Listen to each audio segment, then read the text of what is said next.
अस्सलाम वालेकुम नाज़रीन, मैं मोहम्मद रियाज़ अहमद। आप मेरे साथ देख रहे हैं जेड न्यूज़ का ख़बरनामा। तफसीली ख़बरों से कब्ल आइए सुर्खियों पर नज़र डालते हैं।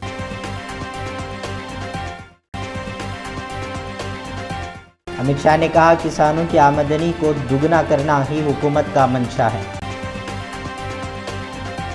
हुकूमत की जानिब से पीआरसी का ऐलान मुमकिन, तंजीमों के सरबराहों की वज़ीर आला चंद्रशेखर राव से अनक़रीब मुलाकात का है इम्कान।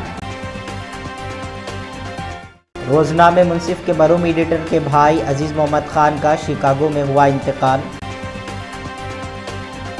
रियासती वज़ीर दाखिला मोहम्मद महमूद अली ने बारगाह यूसुफ़ैन में दी हाज़िरी, उनके हमरा मुस्लिम कायदीन भी थे मौजूद। 15 फरवरी से मज़ीद 3 जमातों की तालीम में इजाफ़ा किए जाने पर हुकूमत कर रही है गौर।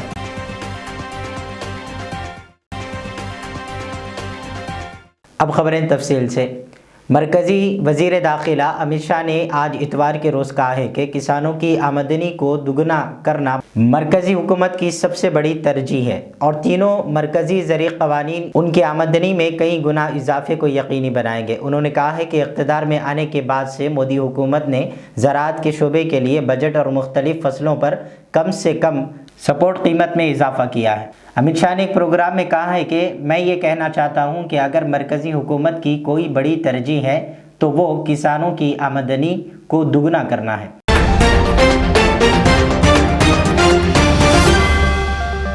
रोज़नामे मुंसिफ के मरहूम चीफ एडिटर जनाब खान लतीफ़ मोहम्मद ख़ान के भाई जनाब अजीज़ मोहम्मद ख़ान साकिन शिकागो का तवील अलालत के बाद हॉस्पिटल में इंतकाल हो गया। नमाज जनाजा और तदफीन शिकागो में अमल में आएगी। पसमानदगान में अहलिया डॉक्टर नसरीन खान के अलावा 3 फर्जंदान शामिल हैं।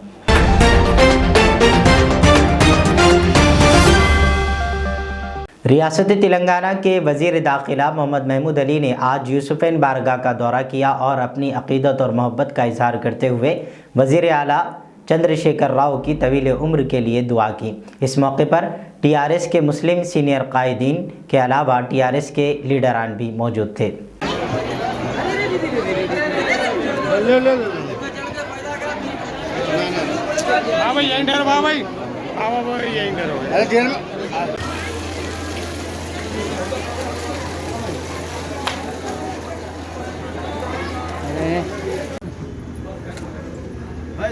Okay thank you sir. Okay भी आपका कैमरा आना था, इसलिए आपको बात दिया।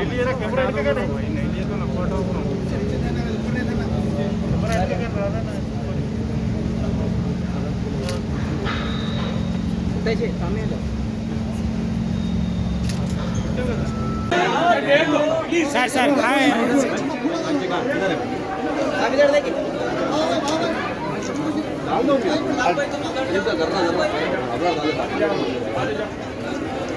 बाबा भाई आगे बढ़ो। अब्रार भाई बैठ के, अब्रार भाई नीचे आ जाओ। राइट राइट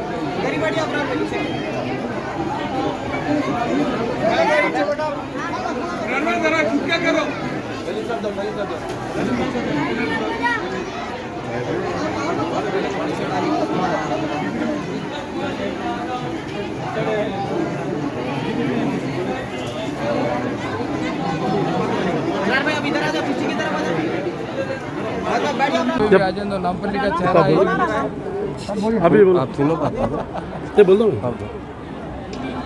आज दरगाह यूसुफ़ैन शरीफैन पर हम लोगों ने हाज़िरी दी।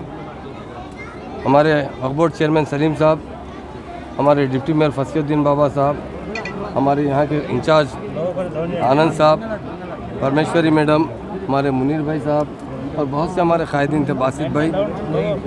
और यहाँ पर जो हम ज़ियारत करते हैं वहाँ पर चादर गुल पेश की गई और ख़ास तौर से हमारी स्टेट के लिए और हमारे ऑनरेबल सीएम साहब की सेहत और तंदुरुस्ती दराज़ी उम्र के लिए दुआ की गई। और ख़ास तौर से मैं फसी बाबा का भी शुक्रिया अदा करता हूँ। उन्होंने बल्दिया से कोशिश करते हुए एक 25 लाख रुपए सेंक्शन कराए और अंदर हाउस भी बनाया गया। 30 लाख रुपए खर्चा हुआ है बल्दिया से, जीएचएमसी के जानिब से, क्योंकि यहाँ पर जो ज़ायरीन आते हैं उनको टॉयलेट के जाने के लिए बड़ी मुश्किल होती है। उसे नए तरीके से बनाया गया ताकि ख़ास तौर से ख़वातीन बहुत आती हैं यहाँ पर, ख़वातीन के लिए सेपरेट बनाया गया और मर्द हजरात के लिए भी सेपरेट टॉयलेट बनाए गए। उसके लिए मैं बल्दिया का और हमारे ख़ास तौर से हमारे चेयरमैन साहब सलीम साहब का भी शुक्रिया अदा करता हूँ, क्योंकि यहाँ पर ये दरगाह जो है, यहाँ पर हम लोग तेलंगाना मूवमेंट में हमेशा आकर यहाँ दुआ करते हैं और दुआ भी कबूल हुई, तेलंगाना बना और हिंदुस्तान में नंबर 1 स्टेट की तरह तेलंगाना स्टेट चल रही है। और आज यहाँ ख़ास तौर से हमारी पार्टी को मुस्तहकम होने के लिए और हमारे CM साहब को अच्छी दराजी उम्र, हमारे KTR साहब के लिए सेहत और तंदुरुस्ती, हमारे पार्टी के कारकुनों के लिए, लीडर्स के लिए दुआ की गई। हजरत का हमेशा हम पर उनका जो साया हम पे कायम रहा और आगे भी कायम रहेगा। और आज की जो ख़ास तौर से इसका जो इनाग्रेशन किया गया है, जो टॉयलेट्स का और ख़ास हाउस का, जिससे लोगों को ज़ायरीन को पानी से वज़ू करने में सहूलत होगी।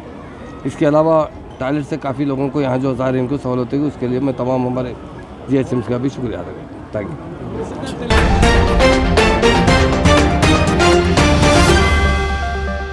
तेलंगाना में महकमे तालीमात की जानिब से रियासत में 15 फरवरी से 6वीं, 7वीं और 8वीं जमातों की क्लासेस का आगाज़ पर गौर किया जा रहा है।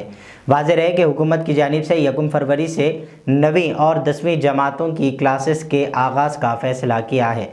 इन क्लासेस के आगाज़ के 2 हफ्तों तक तमाम उमूर का जायज़ा लेने के बाद 6वीं, 7वीं और 8वीं जमातों की क्लासेस के आगाज़ पर गौर करने का महकमे तालीमात की जानिब से फ़ैसला लिए जाने की इत्तलात हैं।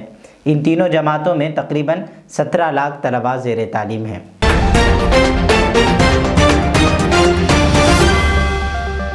तेलंगाना NGOs के सदर राजेंद्र ने कहा है कि 1 हफ्ते के अंदर हुकूमत की जानिब से PRC का ऐलान मुमकिन है। उन्होंने कहा है कि आइंदा 3 दिन में मुलाजिमीन, असातिज़ा और JAC के चीफ मिनिस्टर चंद्रशेखर राव से मुलाकात करेंगे। उन्होंने कहा है कि 18 जनवरी को चीफ सेक्रेटरी से मुलाकात करते हुए तस्लीम शुदा यूनियनों को बातचीत के लिए मदऊ करने और यूनियनों को PRC की एक कॉपी देने की दरख्वास्त की जाएगी। यूनियनों के कायदीन PRC कॉपी का जायज़ा लेने के बाद चीफ मिनिस्टर के CR से बातचीत करेंगे।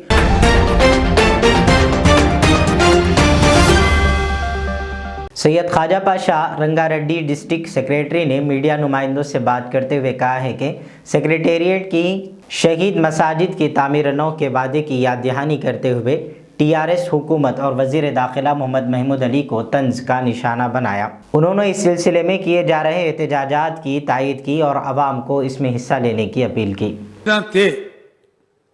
दोनों मस्जिद फिर वहीं बराबर बनेंगे, ये मैं आश्वासन देता हूं। वही नहीं, कुछ ज्यादा जमीन भी दे रहे हैं। दोनों मसाजिद के बीच में जो खाली जगह है वो भी वहां के इमाम साहब के लिए अलॉट करता हूं मैं, और उसको वक्फ बोर्ड के हैंड ओवर कर देता हूं। और जल्द से जल्द वो मस्जिद फिर बनेंगे, इंशाल्लाह से फर्स्ट क्लास बनेंगे। बाज़ाब्ता मैं आपको ये देता हूं। और मंदिर भी बनेंगे। इस बीच में हमारे क्रिश्चियन भाई भी आए, सेक्रेटरीट है तो हमारे को बना के दो, हमारे लोग भी है, हम भी इबादत करते। मैंने कहा बिल्कुल भाई, क्रिश्चियन भाइयों के लिए एक चर्च बनेगा, एक मंदिर बनेगा, और मसाजिद जो 2 थे हमारे, 2 के 2 बनेंगे, बिना किसी शक के। इसमें कोई किसी को शक रखने की जरूरत नहीं। हाल ही में एक नौजवान जो TRS के थे, उन्होंने बोले कि मेरा जमीन मुझको गवारा नहीं कर रहा, इसलिए मैं पार्टी को छोड़ दे रहा हूँ। जो TRS गवर्नमेंट जो मस्जिदों को टारगेट बना रही, अरे वो तो नौजवान है, आप लोग तो इतने सीनियर उम्र है, फिर आप लोगों का जमीन क्यों मर गया? क्योंकि बहुत लोग बहुत बड़े बड़े बातें करते हैं, मगर अल्लाह से, अल्लाह के घरों के लिए मोहब्बत रखना बहुत बड़ी बात है, उसका इम्तिहान देना पड़ता है। और हमारे महमूद अली साहब जो होम मिनिस्टर है, उन्होंने बोले कि एक मस्जिद का कोना टूटा। अरे भाई, कोना टूटा तो एक मस्जिद का टूटना, दूसरी मस्जिद, फिर मंदिर। आप बोलते हैं कि आपके CM सेकुलर है, गोल्डन तेलंगाना बनाते, ऐसा चीफ मिनिस्टर नहीं देखे। क्योंकि आप उनकी तारीफ करें तो फिर वो पोस्ट पे रहते, आप नहीं तो नहीं रहते। तो लिहाजा आप जो है लबर स्टाम है, तो होम मिनिस्टर साहब छोड़िए, वो सीट कब तक रहने वाली है? आपको भी अल्लाह के घर के पास ही जाना है, खबर में जाने के बाद क्या जवाब देंगे? लिहाजा महमूद अली साहब तो खैर उनका जमीर तो मर गया, कब जागता कि वो। मगर मैं ये बोलना चाह रहा हूँ, जितने भी और लोग हैं, जमीर जगाइए, आप जगा के अल्लाह के घर के लिए लड़िए। क्योंकि बाबरी मस्जिद को तो कोई गए नहीं, देखे नहीं, मगर उसके लिए कई लोग शहीद हुए, कई लोग वैसा हुआ। ये तो अपने घर में है, करीब है, इसके लिए आवाज क्यों नहीं उठाते? आज लोग हमारे को बड़े बड़े बातें बोलते हैं, मगर हम डरने और घबराने वाले नहीं है। अल्लाह के घर के लिए हम एहतजाज करेंगे, कैसा बुकुंदो कुछ भी हो सके। इंशाल्लाह हम 24 तारीख के दिन वहां पर जाना है, मुश्ताक मलिक साहब के हाथ मजबूत करना है और हम इंशाल्लाह हमारी मस्जिद हम लेके रहेंगे। हुकूमत तो कई आते और जाते हैं, हुकूमत का क्या है, तख्त पे हम बिठाना भी जानते तो गिराना भी जानते हैं। तेलुगु देशम थी, कांग्रेस थी, कभी कोई मस्जिद को नुकसान नहीं पहुंचा, कभी माइनॉरिटी के साथ नाइंसाफी नहीं हुई। ये 6 साल में कई मस्जिदों को नुकसान पहुंचा दे केसीआर, इनकी तानाशाही बहुत चल रही है। और कई मुस्लिम हमारे कविता है तो ठिलिया पकड़ के फोटो खींच रहे हैं, केटीआर के साथ फिर रहे हैं, और हमारे महमूद अली साहब तो इमाम ज़माना बांधते हाथ चूम रहे हैं। अरे भाई अल्लाह के घर के वास्ते करिए, ये कई की आखिरत है, सबको मरना है, आपको हमारे को कब तक जीना है।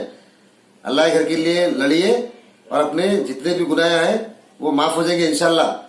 और मैं केसीआर को ये बोलना चाह रहा हूँ, 24 तारीख के बाद अगर कुछ भी नहीं होगा, अभी टाइम है आपके पास, उसके बाद फिर इंशाल्लाह हम ऐसा एहतजाज करेंगे हमारी पार्टी की तरफ से भी, मुश्ताक मलिक साहब से, आम आदमी से भी आपकी हिट सेंट बजा देंगे।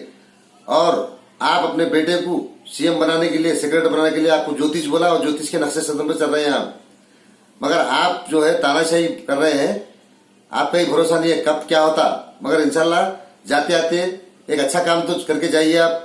24 तारीख से पहले आप वहां पे संगे बुनियाद रखना और काम करना, तो आप शुक्र मनाइए, वरना फिर 24 के दिन देखिए कौन रोकता क्या करता। हम भी सफर कन्फे सर पे कफन बांधकर निकले हैं।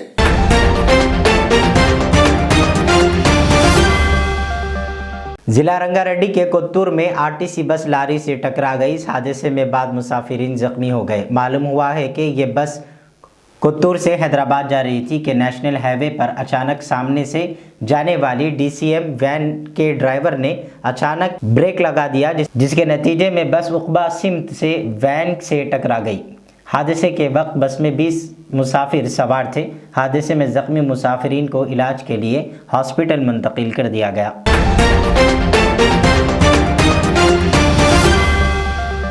तफसीली खबरों के बाद फिर एक बार सुर्खियों पर नजर डालते हैं।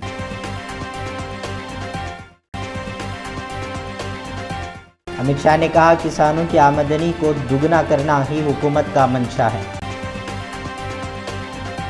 हुकूमत की जानिब से पीआरसी का ऐलान मुमकिन, तंजीमों के सरबराहों की वजीर आला चंद्रशेखर राव से अनकरीब मुलाकात का है इम्कान। रोजनामे मुंसिफ के मरहूम एडिटर के भाई अजीज़ मोहम्मद खान का शिकागो में हुआ इंतकाल।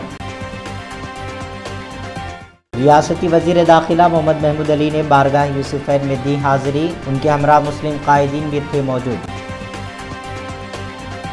15 फरवरी से मजीद 3 जमातों की तालीम में इजाफा किए जाने पर हुकूमत कर रही है गौर।